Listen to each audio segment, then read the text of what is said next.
Salut à tous, c'est Kenny3D, nous sommes pour un nouveau tutoriel sur Blender. Alors ça va être une suite de tutoriels simplement sur les modifieurs dans Blender. Donc avant toute chose, un modifieur, qu'est-ce que c'est? C'est quelque chose qui va nous permettre de modéliser parfois plus vite, parfois d'une manière plus esthétique, ou tout simplement de rajouter des options dans Blender. Donc voilà, hop, on ouvre Blender, donc toujours Blender 2.6. Alors avec la nouveauté, comme dans le tutoriel du drapeau, je sais pas si je l'aurai encore mis en ligne, simplement, vous allez voir mes raccourcis, donc ici, hop, voilà. Donc ça va vous permettre en fait de voir ce que je fais. Donc on commence tout de suite, on supprime notre cube, on va ajouter un plan, Shift A, un plan, hop, un petit scale comme ceci. Et tout simplement, on va être dans les modifieurs, on va lui ajouter un modifieur, simplement, donc dans les generate, un solidify. Donc un modifieur generate, ce que c'est quelque chose qui va rajouter des faces, ou quelque chose comme ça, à notre mesh, à notre objet, enfin voilà, quelque chose comme ça.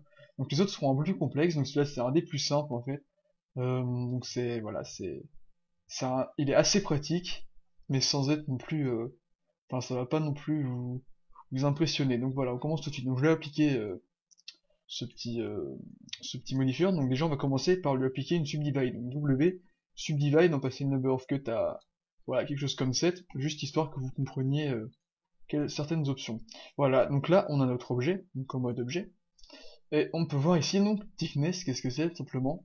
C'est la profondeur, l'épaisseur, excusez-moi, de notre objet. Donc voilà, on peut varier là-dessus pour en fait donner de l'épaisseur.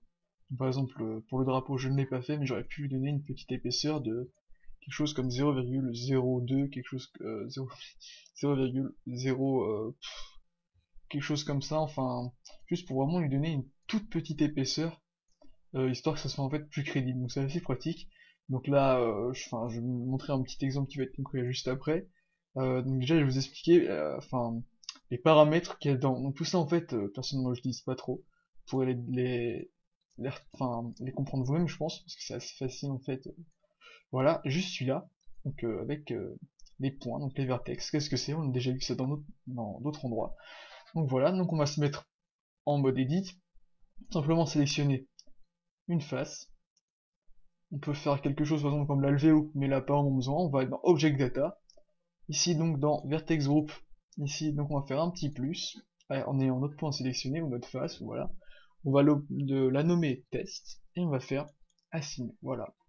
Donc maintenant on peut passer en mode objet, retourner dans nos modifieurs et tout simplement donc ici choisir test. Voilà, donc pour l'instant il n'y a pas beaucoup de différence, mais vous allez voir en fait sur quoi ça va jouer. Donc on va surtout le faire dans l'autre sens. Donc voilà, en fait ça va donner du solidifié en fait juste à notre endroit, à notre vertex. Voilà, donc on peut facilement avec ça modéliser quelques petits trucs comme ceci, par exemple, même en faisant n'importe quoi, hop, voilà. Tout simplement en fait vraiment faire des choses complexes à partir de ça. Donc ce qui n'est pas forcément exceptionnel, mais on peut quand même arriver à des petits résultats sympas, donc c'est vrai que ça c'est pas super. Voilà. Donc voilà, ce tutoriel est déjà fini au bout de à peine 3 minutes 30. Donc voilà, c'était Kini 3D, merci d'avoir regardé cette vidéo, à bientôt pour de nouveaux tutoriels sur les modifiants. Salut!